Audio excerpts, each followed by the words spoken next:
Ples seniorov Trenčianskeho kraja začal písať svoju históriu v roku 2016. V období tohoročnej plesovej sezóny sa v posádkovom dome armády v Trenčine konal jeho druhý ročník. Pozvanie prijali všetky okresné organizácie jednoty dôchodcov v Trenčianskom kraji. Tak na začiatku vznikla vlastne myšlienka, a keď s touto myšlienkou pôjdete za správnymi ľuďmi, ktorí vás podporia, tak môže vzniknúť niečo takéto krásne, ako máme dneska. Spoločenská udalosť, ako ples seniorov určite je, sa po vzore iných krajských miest rozhodli členovia krajskej organizácie jednoty dôchodcov Slovenska organizovať aj v Trenčíne.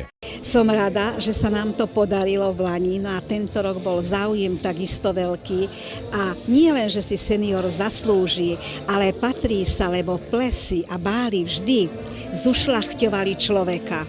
Takže zastávali sme na tejto tradícii a som rada, že sa nám to darí. Svojou prítomnosťou prišiel účastníkov plesu podporiť aj predseda Trenčianskeho samosprávneho kraja. Som veľmi rád, že sa našli ľudia, ktorí prišli s takouto myšlienkou a že sa našli ľudia, ktorí pomohli zorganizovať teraz už tento druhý ročník. Som veľmi rád, že sú takíto aktívni a myslím si, že v tej správnej starobe tieto aktívne veci naozaj patria. Takže chcem ešte raz poďakovať organizátorom.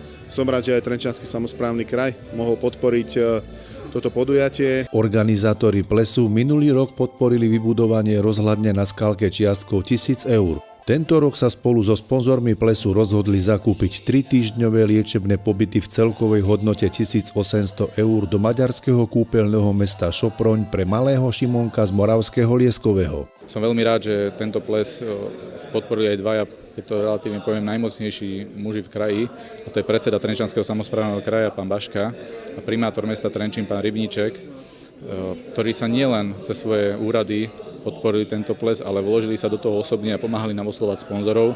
Spojenie seniorov s mládežou sa organizátorom podarilo. V dramaturgii kultúrneho programu dostali priestor všetky generácie. Po dohode, že poďme do toho, pretože naozaj ono to možno vyzerá veľmi jednoducho, ale je v tejto úrovni a v tejto kvalite za tým veľa práce, veľa mesiacov. Ale dôležité bolo samozrejme spojiť sa, keď sme chceli s jednotou dôchodcov, ktorá teda s Ankou Prokešovou, ktorá nám veľmi pri tomto pomohla a naozaj popri tom všetkom sme sa dokonca ustali až priateľmi.